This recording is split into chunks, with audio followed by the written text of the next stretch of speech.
শীতের আরেকটি রাজকীয় স্বাদের পিঠা হচ্ছে দুধ চিতই পিঠা। শীতকালে প্রতিটা বাঙালির ঘরে ঘরে থাকে নানা রকমের পিঠাপুলি। কখনো দুধ চিতই, কখনো চিতই পিঠা, কখনো খোলা চা পিঠা, কখনো আপনার চুই পিঠা, কখনো বাপা পিঠা, কখনো পোঁস পিঠা, নানা রকমের পিঠাপুলি তৈরি করা হয় প্রতিটা বাঙালির ঘরে ঘরে। প্রতিটা বাঙালির সাত সকাল হতে না হতে কোনো না কোনো পিঠার আয়োজন করা হয়ে থাকে। তেমনই একটি পিঠার আয়োজন আজকে আমি করেছি, দুধ চিতই পিঠা। দুধ চিতই পিঠা তৈরি করতে কী কী লাগবে আজকের ভিডিওতে আপনাদের সাথে টিপস থাকবে। হ্যালো ব্রিয়ান, আসসালামু আলাইকুম। আমি ফারিয়া, ঢাকা বাংলাদেশ থেকে বলছি। ইয়াম্মি কুকস পরিবারের সবাইকে স্বাগতম। ইয়াম্মি কুকস পরিবারে আজকের আয়োজনে আপনাদের জন্য রয়েছে বেকিং সোডা এবং বেকিং পাউডার ছাড়া কীভাবে ফুলকো দুধ পিঠাটা তৈরি করতে হয়, চিতই পিঠাটা। দুধ চিতই পিঠা তৈরি করার আগে আগে তো আপনাদেরকে চিতই পিঠাটা তৈরি করতে হবে। তার জন্য একটি পারফেক্ট ব্যাটার তৈরি করতে হবে। এখন এখানে আমি হালকা কুসুম গরম পানি দিয়ে এভাবে আস্তে আস্তে মথে নিচ্ছি। যতটা ভালো করে মথে নেবেন ততটাই কিন্তু পিঠাটা সফট হবে। তাহলে এইভাবে যদি আপনি হাতের তালুতে দিয়ে মথে নেন তাহলে আর একটু এখানে বেকিং সোডা, বেকিং পাউডার কোনো কিছুরই প্রয়োজন হবে না। তার আগে বন্ধুরা, ভিডিওটিকে কোথা থেকে দেখেছেন অবশ্যই মন্তব্য করে জানিয়ে দিবেন। আমার চ্যানেলটিকে যারা সাবস্ক্রাইব করেছেন তাদেরকে অসংখ্য ধন্যবাদ। যারা এখন আমাকে সাপোর্ট করেনি, প্লিজ আমার চ্যানেলটিকে সাপোর্ট করে আপনারা বেল বাটনটি ক্লিক করে দিবেন, যাতে পরবর্তী যে কোনো রেসিপি আপনাদের নোটিফিকেশানে পৌঁছে যায়। আর যারা আমার ফেসবুক পেজ থেকে দেখেছেন তাদেরকে অসংখ্য ধন্যবাদ। যারা এখন আমার ফেসবুকটাকে ফলো করেন, প্লিজ আমার ফেসবুকটাকে ফলো করে সাথে থাকবেন। এভাবে অল্প অল্প করে আমি পানি দিয়ে পারফেক্ট একটি ব্যাটার তৈরি করে নিচ্ছি। এটার ঘনত্বটা কতটুকু দেখতে পাচ্ছেন। ব্যাটারের কনসিস্টেন্সিটা এরকমই হবে, যাতে ভিতরে কোনো প্রকার জ্যাম্প না থাকে সেটা কিন্তু আপনাদেরকে ফলো করতে হবে। চলে যাচ্ছি মূল পর্বে। এখানে একটা নতুন খোলা নিয়ে নিয়েছি। নতুন খোলাকে আপনারা সর্বপ্রথম এটাকে আধা ঘন্টার মতন চুলার আঁচটাকে মিডিয়াম করে দিয়ে একটু 1-2 ফোঁটা তেল দিয়ে এটাকে পুড়ে নিতে হবে। এখানে বুলো চক্র আপনারা কখনো পানি ব্যবহার করবেন না। পানি ব্যবহার করলে অনেকে আছে নতুন খোলা যখন বাজার থেকে নিয়ে আসে তখন কিন্তু এটাকে পানি দিয়ে ধুয়ে নেয়, তাহলে সেক্ষেত্রে পিঠাগুলো সুন্দর হবে না। তো দেখতে পাচ্ছেন কিভাবে একদম ফুলকো অসংখ্য ছিদ্রযুক্ত এই চিতই পিঠাটা তৈরি করা হলো। আর অসংখ্য ছিদ্রযুক্ত পিঠা যদি হয় আপনার চিতই পিঠা হয়, তাহলে দুধ চিতইটা করতে কিন্তু খুব সুন্দর আসবে।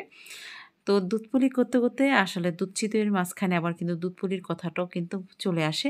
তো আমার চ্যানেলে কিন্তু একটু দুধ পুলির পিঠাও আছে, সেটাও আপনারা দেখে নিতে পারেন। দুধ চিতই পিঠা আছে, দুধ পুলি পিঠা আছে, খোলা চা পিঠা আছে, সবগুলো আপনাদের জন্য আপলোড করেছি আমি। আপনাদের ভালো লাগলে অবশ্যই দেখতে পারেন। আপনারা কীভাবে তৈরি করেন সেটাও কমেন্টসে জানিয়ে দেবেন। তো বন্ধুরা দেখতে পাচ্ছেন এই অসংখ্য ছিদ্রযুক্ত চিতই পিঠাগুলো আমি তৈরি করে নিলাম।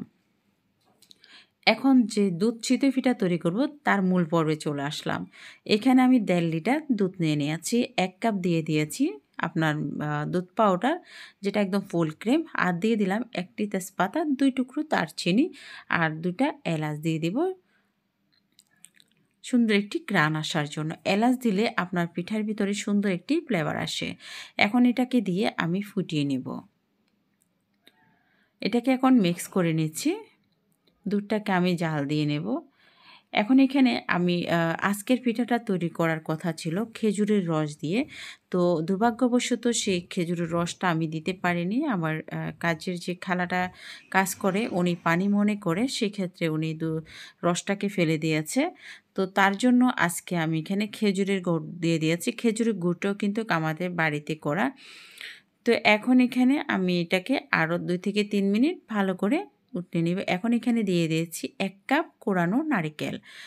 আমি এখানে দুধের সাথে নারিকেলটা দিয়ে দিয়েছি। আপনারা চাইলেই কিন্তু পিঠার সাথেও তখন একসাথে দিয়ে করতে পারতেন, তখন তাহলে আর একটু ছোট ছোট করে করতে হবে। এখন আমি দুধটাকে ব্লক দিয়ে 1 কেজির মতন করে নেব। দুধের ঘনত্বটা কতটুকু হয়ে গেছে দেখতে পাচ্ছেন, একদম চারিদিকে সর বসে গেছে। তো আমি একটু সর করে নিয়েছি। এখন আপনার যে গরম মশলাটা সেটা কিন্তু কুটিয়ে নেব। একে একে করে সব পিঠাগুলোকে এখন আমি দুধে মিশিয়ে রাখবো। বন্ধুরা, ভিডিওটি কেমন লাগলো অবশ্যই কমেন্টস করে জানিয়ে দিবেন। আপনারা কিভাবে তৈরি করেন সেটাও আমাকে কমেন্টসে জানাবেন। অবশ্যই চেষ্টা করব আপনাদের মতন তৈরি করতে। আপনাদের পছন্দের কোনো রেসিপি থাকলে সেটা কমেন্ট বক্সে জানাতে পারবেন। অবশ্যই আমি চেষ্টা করব আপনাদের কমেন্টসে রিপ্লাই দিতে।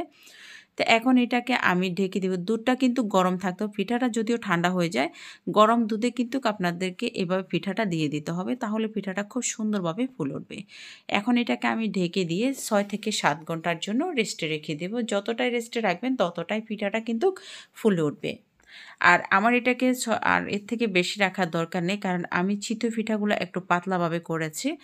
এখন এটার উপর দিয়ে আমি আবার কিছু নারিকেল ছিটিয়ে দিচ্ছি।